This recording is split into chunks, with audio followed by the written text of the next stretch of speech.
Bonjour Corinne, est-ce Bonjour. que tu peux te présenter s'il te plaît? Oui, donc je m'appelle Corinne Poin-Le-Ferreira, donc je suis formatrice à l'IFA, j'entame ma 4e année, donc je travaille pour la filière vente essentiellement dans des matières professionnelles. J'enseigne sur du bac pro commerce et du BTS MCO. Et puis, donc rapidement, professionnellement, qu'est-ce que j'ai fait auparavant? J'ai tout simplement été commerciale pendant 22 ans. Essentiellement pour une société que tu connais, qu'on connaît tous, qui s'appelle Coca-Cola Entreprise. Et puis personnellement, en fait, je suis mariée, j'ai 2 grands garçons, un garçon qui va prendre bientôt 30 ans, un autre qui va prendre 16 ans, et je suis mamie d'un petit garçon qui a 2 ans et demi. À quel âge et dans quel contexte tu as commencé à fumer ? Alors, j'ai commencé à fumer très jeune. Enfin, maintenant, je dis que c'est très jeune. J'ai commencé à fumer à 13 ans. D'accord.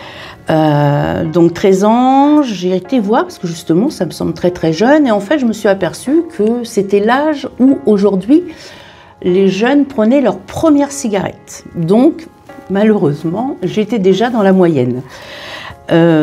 Pourquoi j'ai commencé à fumer? Je dirais un petit peu comme toute expérience. Dans un premier temps, pour faire un petit peu comme il se faisait autour, comme faisaient les plus grands. Et puis voilà, j'ai commencé à fumer ma première cigarette. Et je suis quelqu'un qui fait en général pas les choses à moitié, que ce soit dans les bonnes choses ou dans les mauvaises choses. Ce qui fait que j'ai rapidement augmenté ma consommation et je suis devenue très très rapidement en fait une addicte de la cigarette.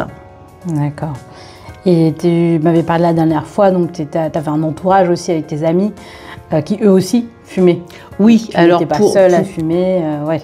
Alors pour remettre dans le contexte, en tout cas pour les jeunes d'aujourd'hui, effectivement à l'époque mes parents fumaient, mes sœurs fumaient, mes sœurs plus âgées. Dans le contexte, alors là à 13 ans j'étais pas encore dans le contexte du travail, mais on en reparlera certainement tout à l'heure. En fait on pouvait fumer partout, la preuve c'est que j'ai fumé ma première cigarette dans un train.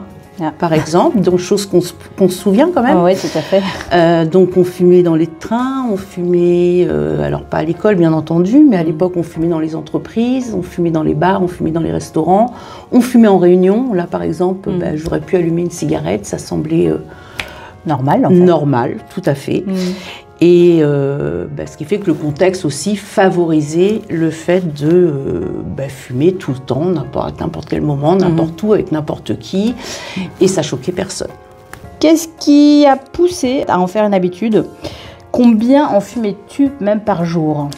Alors, qu'est-ce qui a fait? J'ai continué à en faire une habitude. Comme je l'ai dit tout à l'heure, je suis quelqu'un qui est plutôt rapidement dans l'addiction. Et je suis passée, en fait, je pense à maintenant avec un petit peu de recul, que je suis passée très rapidement à 1 paquet par jour. Ça représente combien de cigarettes? Donc, c'était des paquets de 20. Je crois que c'est toujours le cas, mais en tout cas, c'était des paquets de 20.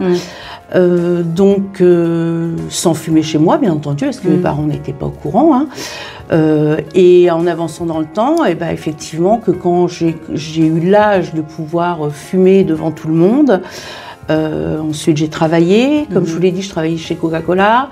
Donc, moi, je visitais les cafés, hôtels, restaurants, donc lieux où en fait on fumait en tout cas à l'époque. Beaucoup de temps passé dans ma voiture, donc je fumais en conduisant, je fumais dans ma voiture. Et ce qui fait que effectivement, je suis arrivée à la fin, en tout cas, je fumais 3 paquets, donc 60 cigarettes par jour. Et je ne me levais pas la nuit pour fumer. Des fois, les gens me disent « mais c'est pas possible, tu devais te lever la nuit ». Non, je ne me levais pas la nuit. Mais effectivement, je fumais cigarette sur cigarette. Tout au long de la journée, les gens ne me voyaient, je pense, pratiquement jamais. Quand je regarde les albums photos, par exemple, j'ai tout le temps une cigarette à la main. Tout le temps. Donc oui, c'est devenu vraiment ça faisait partie de ma vie intégrante, de mes gestes, de mes habitudes, voilà. Et il n'était absolument pas question que je tombe en rupture de cigarette, puisque j'étais capable, ça m'est arrivé une fois, de faire 50 km pour trouver un paquet de cigarettes. D'accord. Donc c'est là où je parle vraiment d'addiction, parce que je ne pouvais pas m'en passer. Et donc tu as réussi quand même à arrêter un jour, du jour au lendemain, justement, en 2000 avec l'aide de patchs. Et qu'est-ce qui t'a justement donné cette force de le faire ou l'envie de le faire? Alors, j'ai arrêté exactement, ça fait 25 ans, le 21 octobre. Donc, vous voyez, ça fait une date anniversaire. Une date anniversaire de plus à mon calendrier. Oui. Alors, j'ai arrêté, je ne sais pas si c'est une force, en tout cas, pour moi, en tout cas, c'était pas forcément une volonté de force.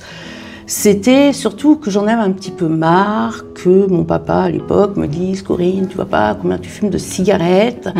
Je déjeunais tous les midis avec un collègue de travail qui comptait combien je fumais de cigarettes pendant le repas et qui, à chaque cigarette que j'allumais. Et j'avoue que ça commençait un petit peu à me peser. Donc je me suis dit, en fait, je vais leur faire plaisir, je vais faire essayer d'arrêter.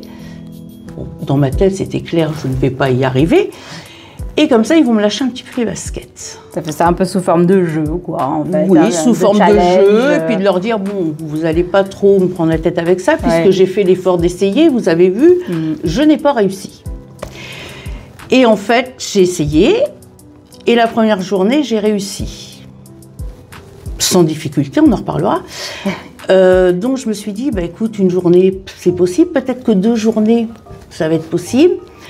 Et quelques journées se sont comme ça, petit à petit passées. Je me suis dit une semaine, bah, je me suis dit, Corinne, une semaine, ça veut dire que quelque part, tu t'en es passé une semaine, peut-être que tu peux continuer.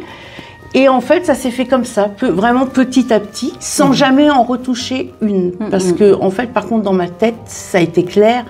Et c'est toujours très clair que je ne peux pas refumer une cigarette. Je sais que je vais repartir, même au bout de 25 ans.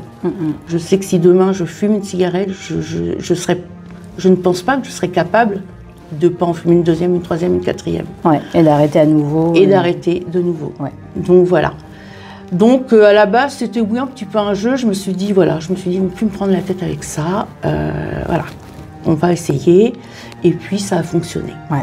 Donc effectivement, j'ai mis des patchs. J'ai mis des patchs pendant 1 an. Ouais. La plus forte dose, je ne connais plus. J'aurais pu me faire aider psychologiquement. J'en ai pas ressenti le besoin, mais j'avais un médecin traitant qui était quand même très proche de moi et qui me, voilà, je retournais le voir régulièrement, etc. Qui m'a quand même aidé, je pense, psychologiquement, mais je n'exclus pas le fait qu'une aide psychologique peut être quand même un réel plus par rapport à ça. Surtout si on est seul ou isolé et que... Tout à fait. Alors moi, je suis très, très entourée, hein, mais voilà. Effectivement, il y a des gens qui se retrouvent tout seuls avec leur addiction et je pense que dans ces cas-là, effectivement, il ne faut pas hésiter à se faire aider. Surtout que maintenant, il existe quand même des associations, il y a des numéros de téléphone, enfin... Voilà, je pense qu'il y a de quoi faire, mais il ne faut surtout pas hésiter de faire la démarche, en tous les cas.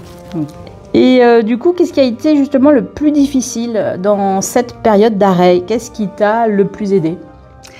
Alors, qu'est-ce qui a été le plus difficile? Si je prends la fourchette des 2 premières années, ce qui a été vraiment compliqué, c'est que je faisais des rêves. Alors, je dis des rêves, mais c'est certainement plus des cauchemars, où en fait je fumais. D'accord.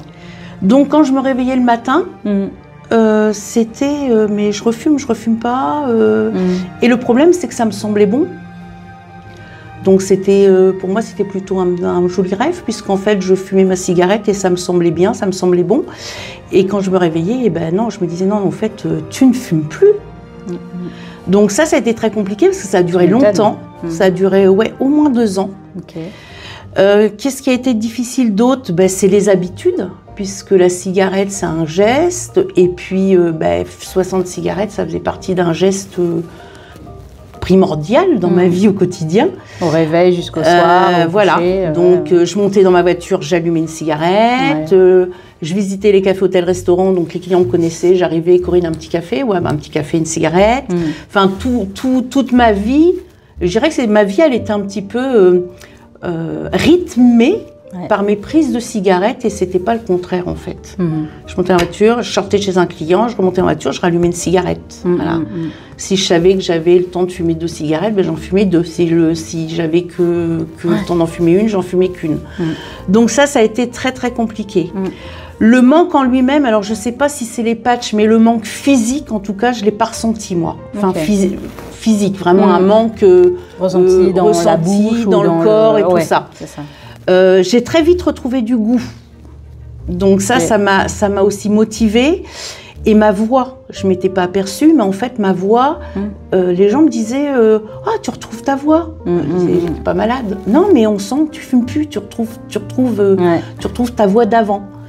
Donc voilà, donc ça a été des choses qui m'ont motivée. Bien sûr. Et puis ouais, les encouragements, hein, l'entourage, les encouragements. C'est vrai que quand on est entouré, les gens disent ouais, c'est bien, tu fumes plus. Quoiqu'au début, il y a des gens qui s'en sont pas aperçus, donc là ça me contrariait parce que je disais mince, je fume plus, ils voient pas. Mais sinon globalement, ouais, les encouragements bien entendu.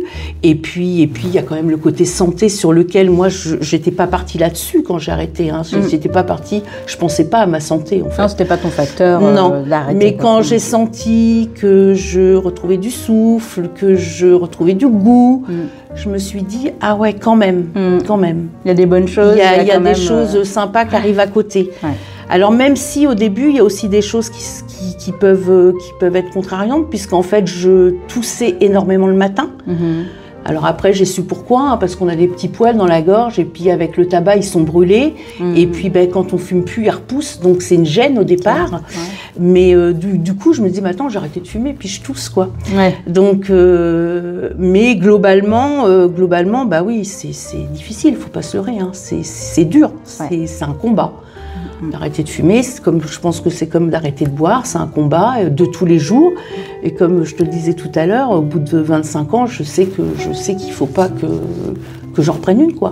Ouais. J'en suis consciente, donc je pense que le fait d'en être consciente, c'est important. Mais il faut savoir que c'est un combat, en tout cas pour moi, ça a été un combat sur du long terme qui est certainement dû aussi à mon addiction qui était importante. Mais c'est un combat, effectivement, sur du long terme. En 2024, tu as appris que donc, tu étais atteinte finalement d'un cancer du fumeur. Oui. Comment as-tu vécu cette annonce et cette nouvelle étape dans ta vie ? Alors, l'annonce a fait peur. Le mot fait peur. Oui, bien sûr. Le mot cancer, il fait peur pour tout le monde. Comment je l'ai vécu ? Pas bien. C'est normal, ouais, ça te tombe dessus. Alors, ça te tombe après tant d'années ? Ouais. Alors ça te tombe dessus, en plus on te dit un cancer du fumeur, tu dis cancer du fumeur, je comprends pas, j'ai arrêté de fumer il y a 25 ans. Et à l'époque, quand j'avais arrêté de fumer, mon médecin traitant m'avait dit, je me souviens très bien, il faut 5 ans pour récupérer les poumons et il faut 10 ans pour récupérer tout ce qui est risque à côté, risque cardiovasculaire, tout ça. Donc moi, 25 ans, c'est terminé, on n'en parle plus, je suis à l'abri de tout ça. Eh bien non. Les données changent, puisque les recherches avancent, les données changent, et aujourd'hui, un cancer du fumeur peut vous rattraper toute votre vie, quel que soit le nombre de cigarettes que vous fumiez et quel que soit le nombre d'années que vous avez fumé. Bien sûr, si vous fumez une petite cigarette lors d'un mariage, voilà. Oui. Bon. Donc ça peut vraiment te tomber dessus à n'importe quel moment, au bout d'un an, au bout de 2 ans, au bout de 20 ans, au bout de 30 ans d'arrêt. Voilà, donc ils savent très bien différencier aussi aujourd'hui, avec tous les recherches, etc. Est-ce que c'est un cancer du fumeur ? Est-ce que c'est un cancer passif, c'est-à-dire des gens, parce que comme je vous le disais tout à l'heure, en fait on s'est retrouvés dans des endroits où beaucoup de personnes fumaient. Et il y avait forcément des non-fumeurs. Donc ces gens-là, on les appelle, qui peuvent avoir attrapé un cancer parce qu'ils ont été entourés de gens fumeurs. C'est du cancer passif, c'est-à-dire ils ont tout inhalé, etc., mais ils n'ont jamais fumé. Et il y a aussi le cancer aujourd'hui dont on parle beaucoup, qui est le cancer dû à l'amiante, là qui est un cancer parce que les gens ont été en contact ou en tout cas dans des locaux, etc. par rapport à l'amiante. Et ça aujourd'hui, ils savent très bien le détecter. Donc effectivement, on m'a dit, vous avez un cancer du fumeur. Donc voilà, donc tout ça pour vous dire que effectivement le cancer du fumeur, ça arrive à n'importe, en tout cas des anciens fumeurs à n'importe quel moment de votre vie. Donc comme je disais tout à l'heure, oui, le mot cancer il fait peur. Moi on m'a annoncé un cancer du fumeur stade 4, donc le stade le plus élevé. Pourquoi ? Parce que j'ai un cancer métastasé. Le cancer du fumeur, à part ce qui a été mon cas, si vous avez une toux inquiétante et persistante, et je vous conseille de consulter, de ne pas vous arrêter à une radio, parce qu'en fait les médecins vont vous dire, quelques médecins vont vous dire, vous avez un Covid long. Moi, c'est ce qu'on m'a dit, vous avez un Covid long, donc on retarde, puisque c'est un Covid long, Ensuite, on vous dit, on va vous passer une radio. Vous passez une radio, sauf qu'il faut savoir que sur une radio, les tumeurs cancéreuses, on ne les voit pas forcément. La seule chose sur laquelle on va voir, c'est un scanner. Et moi, le scanner, je l'ai passé bien 1 an après avoir commencé de tousser. Ouais, c'est dingue. Et malgré qu'ils savent ton état de santé, enfin ils savent que tu as fumé pendant tant d'années, etc. C'est quand même dingue qu'ils aient attendu si longtemps pour se dire, bah tiens, t'as peut-être autre chose. Une année avant que je tombe sur un médecin, et j'ai vu plusieurs médecins avant que je tombe sur un ORL, parce qu'à un moment donné, je me suis dit, c'est peut-être au niveau de la gorge, qui m'a dit, non, mais madame, il faut passer un scanner, puisqu'on ne voit pas, sur une radio, on ne voit pas tout. Donc là, j'ai passé un scanner, effectivement, l'annonce, je vous passe les détails. Mais l'annonce est tombée, donc effectivement, bah, comme je le disais tout à l'heure, le mot fait très peur. Alors, il vous fait peur à vous, mais il fait peur à votre entourage. Bien sûr. Et du coup, bah, vous avez certaines personnes qui s'éloignent, tellement elles ont peur. Donc ça, vous le comprenez après. Et ce que ça a changé, c'est surtout qu'au début, vous êtes dans un tourbillon et vous ne menez plus votre vie. Ouais. Tu mènes plus ta propre barque, en fait, que tu menais. En fait, votre emploi du temps, il est dédié au médecin et vous vivez au rythme de ce qu'on vous donne, de ce qu'on veut bien vous donner comme rendez-vous. Vous n'avez pas le choix. Donc, votre vie d'avant, bah, vous l'oubliez. Et vous passez en mode guerrier. Et vous y allez parce que vous n'avez pas le choix. Voilà, globalement. Mais malgré justement tous les traitements, tu continues quand même de travailler, notamment ici à l'IFA, de profiter aussi des moments de la vie, de la vie perso. Qu'est-ce qui te pousse à garder cette énergie et ce courage? Alors, qu'est-ce qui me pousse? Déjà, je veux vivre. Qu'est-ce qui me pousse? Alors déjà, pour moi, c'est pas du courage. Pour moi, c'est pas du courage parce que c'est comme si on parle souvent des gens courageux qui vont sauver, ils voient un feu, ils courent dans le feu, etc.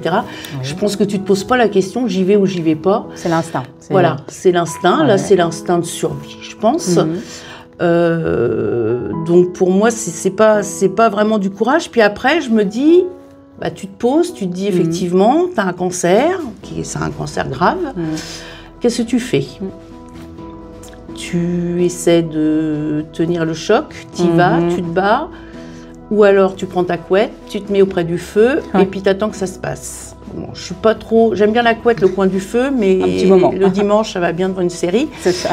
Et donc je me suis dit, non, déjà, mon leitmotiv, je veux dire, ça va être de continuer à travailler, enfin si je peux continuer d'avoir un lien social. Parce que j'ai été hospitalisée la première année 3 mois sans sortir de l'hôpital. Et je peux vous dire que quand vous commencez à connaître tous les programmes télé par cœur, à un moment donné, on en a un petit peu marre. Donc, c'est plutôt une question que j'ai envie de me battre. J'ai envie de me battre pour moi, j'ai envie de me battre pour mon entourage, pour mes enfants, pour mon mari, pour ma famille, pour mes copines. J'ai continué à travailler parce que j'aime mon travail. Parce que, d'ailleurs, je remercie M. Pellier, mon responsable de filière. J'en profite parce que tout le monde ne m'aurait pas laissé la chance de continuer à travailler. Il m'aurait dit, elle va avoir un petit peu trop d'arrêt, on ne va pas la prendre. Donc, je continue à travailler. Donc, comme je le disais, j'ai mes copines, j'ai ma famille. Et puis, il faut y aller. J'ai pas le choix. Enfin, j'ai pas le choix pour moi et pour les autres parce que je me dis, moi, si je pars, c'est quelque chose. Mais ce qui reste, ça va être encore autre chose. Donc voilà. Et puis, c'est tellement plus sympa d'avoir une vie dans la bonne humeur. J'ai mes jeunes, je les remercie aussi parce qu'ils me font rire. Et puis voilà, on n'a pas le choix. Donc il y a des jours, je dis pas que tous les jours sont roses. Puisqu'en fait, il y a tous les effets secondaires qui, des fois, nous obligent à rester alités, qui nous affaiblissent, mais on continue, on avance. Justement, concernant tes jeunes, est-ce que tu leur en as parlé de ta maladie, de ton état, ou pas du tout? Alors, c'est une question qu'on s'était posée avec mon responsable de filière. Moi, j'ai préféré leur en parler parce que déjà, ce sont des jeunes adultes. J'ai pas affaire à des jeunes enfants. Donc, je voulais déjà qu'ils comprennent pourquoi. Peut-être que tel jour, Madame Panhaleux, elle sera absente. Je leur ai demandé effectivement alors je leur ai expliqué rapidement, je peux rentrer dans les détails. Je leur ai demandé qu'on n'en reparle pas à tous les cours parce que c'est pas le sujet du jour non plus. En tout cas, c'était pas le sujet du jour. Et oui, j'ai décidé de leur en parler. Je décide de leur en parler aussi puisqu'ils sont concernés par les faits de commencer à fumer ou en tout cas de fumer. Donc j'ai voulu aussi les sensibiliser par rapport à ça. Et en fait, on s'aperçoit qu'ils sont très à l'écoute, ce sont des jeunes bienveillants, qui comprennent et qui sont là, tout simplement là, qui sont sympathiques, qui sont bienveillants. Enfin voilà, je les aime bien, mes jeunes. Ouais. Et puis je me dis aussi que ce message, oui, si ça peut les aider, au moins, même si ce n'est qu'un étudiant, qu'un apprenant, à ne pas commencer ou à arrêter, ou à les sensibiliser, à en parler autour d'eux sur des gens pour lesquels ils sont peut-être inquiets, des proches, des parents, etc. Et aussi à les sensibiliser sur un autre aspect qui va être, par exemple, le don du sang. Puisque moi, j'ai eu, là, entre autres, la semaine dernière, une transfusion sanguine. Et toutes ces choses-là, en fait, font partie des espoirs de guérison. Parce qu'on s'affaiblit beaucoup, on a besoin de transfusion. Et que si demain, il n'y a pas de sang disponible, malheureusement, on ne va pas aller mieux. Et ça ne va pas aider, en tout cas, la recherche, etc. Donc, oui, si ça peut en aider qu'un seul, je ne regretterai pas d'avoir fait cette petite interview, en tout cas. Et tu fais bien. On va finir par la dernière question pour clôturer ton interview. Quel message aimerais-tu faire passer aujourd'hui aux jeunes apprentis qui fument ou alors qui pensent à c'est pas grave en fait au final de fumer 1 ou 2 clopes tous les jours? Écoute, j'espère déjà que cette petite interview va leur permettre de se rendre compte que non, c'est grave parce qu'en fait, comme je disais en début d'interview, ça peut arriver et vous rattraper à tout moment. Si ça peut aider effectivement à faire que les jeunes commencent pas ou arrêtent ou comme je disais en parlent à leurs proches, pareil dans tout ça, dans le fait d'arrêter ou en tout cas de limiter cette consommation. Je sais qu'aujourd'hui il y a beaucoup de dérives sur les cigarettes électroniques. J'ai envie de dire que la cigarette électronique c'est un petit peu moi, ma première cigarette. Aujourd'hui, on n'a pas de recul là-dessus, même si on commence un petit peu à en avoir et qu'on commence à se poser des questions sur les méfaits de la cigarette électronique. Alors, je ne parle pas mais il y a quand même pas mal de choses aussi à côté qui arrivent sur le marché. C'est pareil, je pense que ces choses-là, si vous pouvez les limiter ou en tout cas essayer de ne pas commencer, en tout cas, ce sera un bon début pour votre santé, pour vos poumons et pour la suite, puisque alors j'ai pas donné mon âge au départ, mais alors pour certains ça peut paraître vieux, mais je n'ai que 56 ans. Donc 56 ans, c'est jeune pour avoir un cancer stade 4. Et voilà, et ça arrive très vite. Je parle pas des autres cancers, des autres dérives. Je croise beaucoup d'enfants dans les hôpitaux. De jeunes adultes, même sur le cancer du poumon, des jeunes adultes, il n'y en a pas tant que ça, mais il y en a quand même, sur mes séances de chimio et tout ça. Je croise des gens très jeunes.